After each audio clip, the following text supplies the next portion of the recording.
The Willpower Instinct, How Self-Control Works, and Why Does It Matter, and What You Can Do to Get More of It. The book was written by a Stanford University psychologist called Kelly McGonigal. I have 14 amazing lessons from the book that will help you have more self-control and beat laziness and procrastination in all areas of your life. How to build self-discipline and achieve your goals. Welcome to A Little Bit Wiser, a place where we inspire people to do things that inspires them. Let's get started. Number 1, eliminate the reward system. Imagine you have just arrived from work. You have had a bad day and you are so stressed. Well, you found out that your husband or wife has baked an amazing chocolate cake. It's on the table and you can already taste the soft duff, just sweet enough to match the creamy chocolate sauce. You serve yourself a small slice first, and then a second one and a third one. You are full, but maybe you can have just one last slice. You deserve a good thing. You deserve good things, not so? After the terrible day you have had, before you know it, there is barely any cake left. Have you eaten all of it? Oh no! How would you feel about that? Finishing a cake that your friend made. Are you feeling stuffed? Are you feeling guilty? Are you feeling frustrated? Probably all of them, but wasn't the cake supposed to make you feel better? The reward system can be one of your greatest enemies when it comes to willpower and discipline. It's also a way that your brain uses to trick you. We search for pleasure and rewards even when the experience does not live up to the promise. A survey on stress found that 16% of people who eat reduced stress report that it really actually helped them. Another study found out that women are most likely to eat chocolates when they are feeling anxious or depressed. But when they only get a stable change in the mood, they report experiencing an increase in guilty. And if you're judging, just know that you do it too. I'm sure there is something that you believe that makes you happy when in the end it only makes you sorry. Chances are this is something you believe would make you happy if you could just get enough of it. A junk food, a cigarette, just one more episode of your favorite series at the television. Does that hamburger really makes you feel full? Does it really taste as you think? Does it really taste that good? Or in the end, do you just eat it so fast that you can barely taste it? When you get more with your new items from your shopping cart, do you really feel as happy as you thought you would? With all the things you bought or worried about your credit card debt? And if you've procrastinated finishing the project and took a nap instead, how would you feel now? Happy, rested, or worried? And grateful, in addition to giving ourselves reward for future behavior, which is even more ridiculous. For example, I will spend money at the designer clothes store today, but I will not go for shopping clothes for the next 3 months. Or I will eat this dessert today, but no more dessert for the next month. These are just a few of the white lies we tell ourselves always. Test the promise of a reward first. If you start explaining to yourself that the promise of a reward and the reality doesn't match, your brain will start adjusting to the truth. Number 2, don't exchange good for bad. Every good for bad. You've been dieting all day this morning. You had fruits for breakfast. For lunch, your plate contained green leaves. And colorful vegetables. You skipped the afternoon snack and had only a cup of green tea. You're so proud of yourself. And that on the way home, on the way back home from work, you think it's a big deal if you drop by a pizza place and take a margarita home. After all, you kept up the good work all the day long. Besides, you won't eat the whole pizza even, just only a few slices, not so? You deserve a treat, right? Wrong. The 4 slices of pizza you are about to eat will erase the benefits of all the hard work you've done throughout of the day. This is called the moral licensing, and it's one of the ways you trick yourself into giving into instant gratification.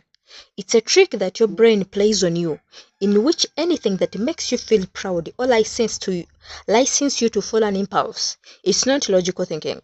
The fact you didn't eat the whole pizza doesn't mean the 4 slices you ate did less harmful.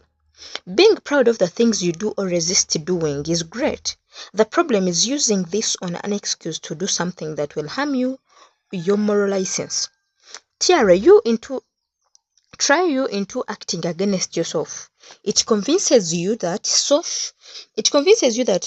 self-sabotaging is actually something good. Asking yourself, do you use your good behavior to give yourself permission to do something that will sabotage your larger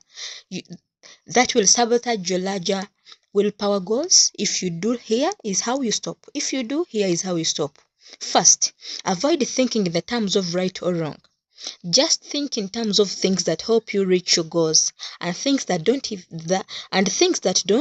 When you think about giving yourself a treat for behaving, remember why you have been resisting. For example, if you want to buy yourself a gift to celebrate the fact that you've saved money this week, remind yourself about why you were saving the money in the first place. Is the gift going to undo your previous efforts instead of getting you closer to your main goal? If it will, forget it and find a new way to treat yourself that doesn't count as self-sabotaging.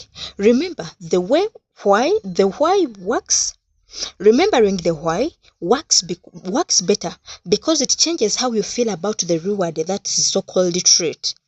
You will start to look more like a threat to your goals, which is what is really also both on eyes open for magical words that might give you permission to indulge, like buy one get one free, light organic coupons for good or for the good cause. Number 3, be careful with what a hell effect. What a hell effect? How would you react when you disappoint yourself? For example, if you are on diet and you end up having a big slice of cake for breakfast, what's your reaction?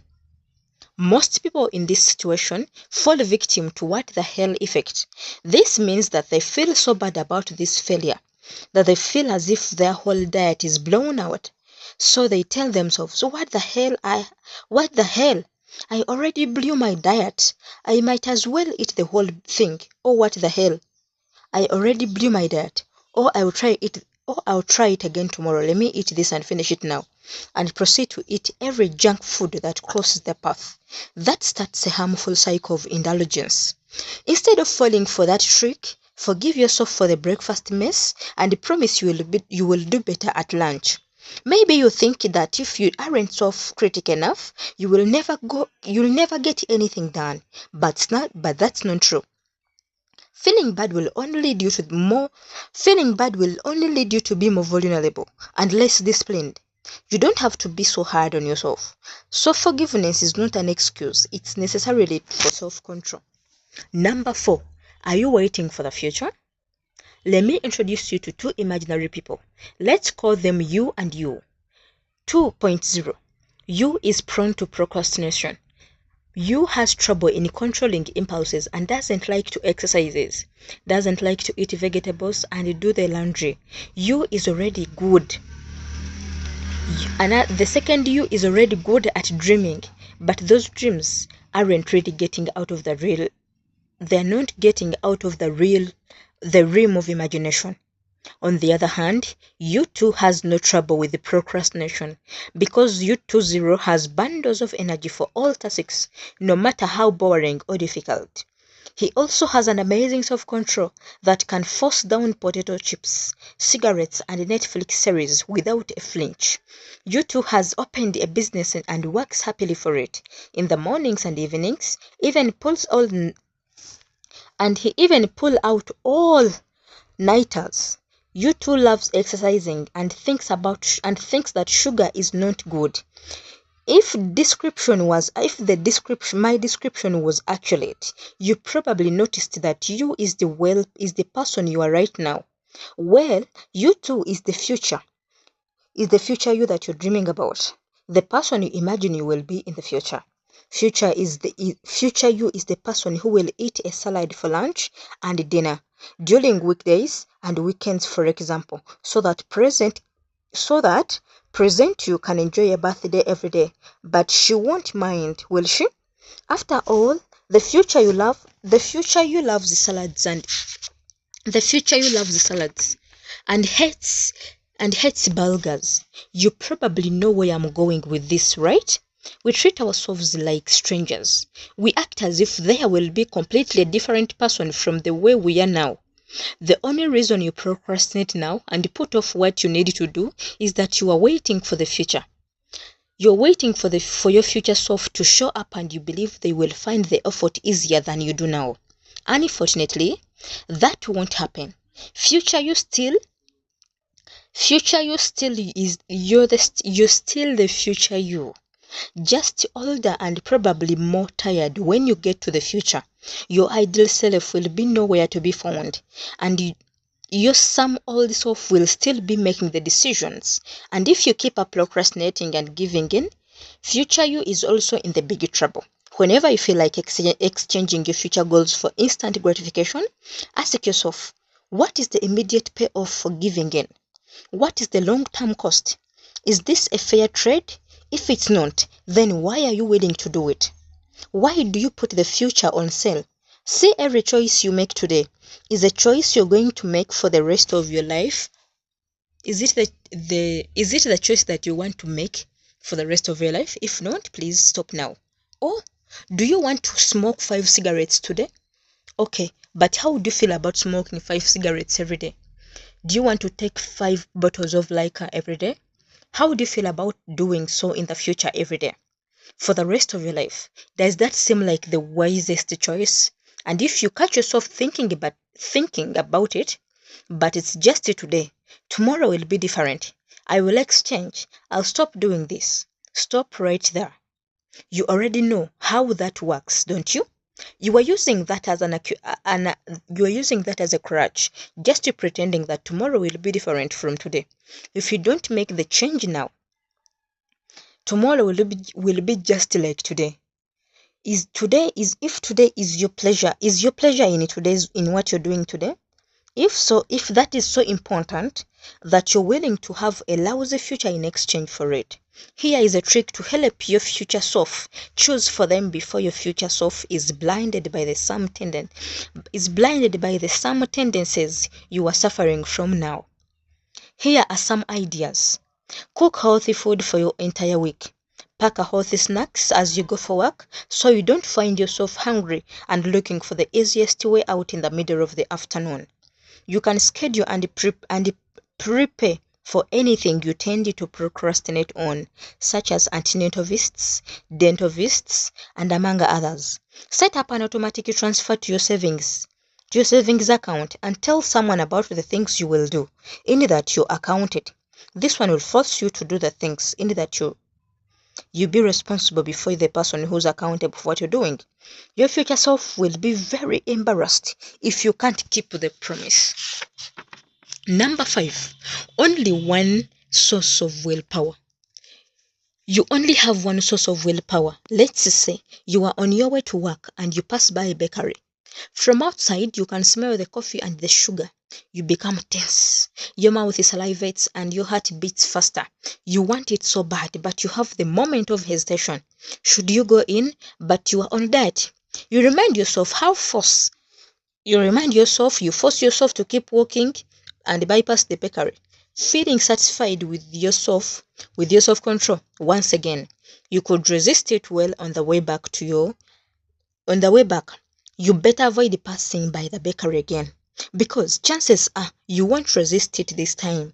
The reason is that you've already worn out your willpower. Think of your day at work and how many things you felt like doing but you couldn't, or you felt like not doing but you had to think of how many times you had to use your willpower during that long day of work. If you use your willpower, you run out of it. It's like you have only one source of willpower, a big well where you get your willpower from, a bucket of time until there is no more willpower there. And you have to wait until the well refills. It doesn't matter what you've used your willpower for. Studies show that smokers who go without a cigarette for 24 hours are more likely to bring on an ice cream. So the important lesson in this is that you only have one source of willpower, one single battery. You don't have a different willpower source for exercise. A different willpower source is for eating healthy, and a different one for Instagram. Everything you do depletes it. Never wake up and spend time on small tasks such as cleaning, responding to emails, and spending 20 minutes deciding what you should eat, on breakfast, or deciding what you'll wear from your wardrobe. Do the most important things first while your willpower is still at its fullest. Number 6, you can strengthen your willpower. Your willpower is like a muscle. It doesn't matter what you use it for, but if you use it too much, it gets tired and then you have to rest a bit before you use it again. The good news is that just like a muscle, you can train your willpower to make it stronger. Meditation is a great tool to train your mind in self-control because that's exactly what your mind tries to do. During meditation, neuroscientists have discovered that the brain is highly responsive to exercise. Ask your brain to do the math every day and it gets better at math. Ask your brain to concentrate and it gets better at concentrating. Not only does your brain find these things easier, but it actually remodels itself and it grows more muscles and new connections. The key is to start small and slowly build up over time. Often people set big and unrealistic goals from day one before they have even developed their willpower muscles. For example, several times I've failed on my diet just because from the first day I cut 1,000 calories from my daily average, it was just too much, and as a result I could end up feeling hungry at night and couldn't sleep. Needles could have to cover me up. Needless to say, the next day I would feel terrible and would eat anything that comes across my path. The right thing to do was cut back 300 to 400 calories. But of course, I said to myself that 300 calories is nothing and I will have no positive impact, and as a result, I failed. Number 7, don't feel bad.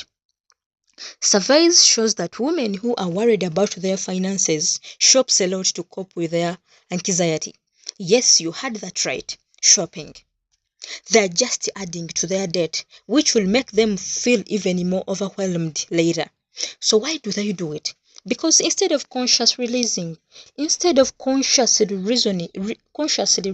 what leads them to do that is that their brains needs an instant gratification. They want to feel better now, no matter the cost. Feeling bad leads to giving in. It might not make sense at the moment, but that's how humans work. That's why guilty, self-criticism, judgment, and punishments are terrible strategies of self-control. They make you stressed, and therefore they make you more vulnerable to temptation and more prone to procrastination. So pay attention to yourself and your reactions to stress. My wiser friend, thank you so much for coming this far with us. We really appreciate. We request that you hit the subscription button, you like, share, comment anything that you got out of our video. Let's meet next time. Peace.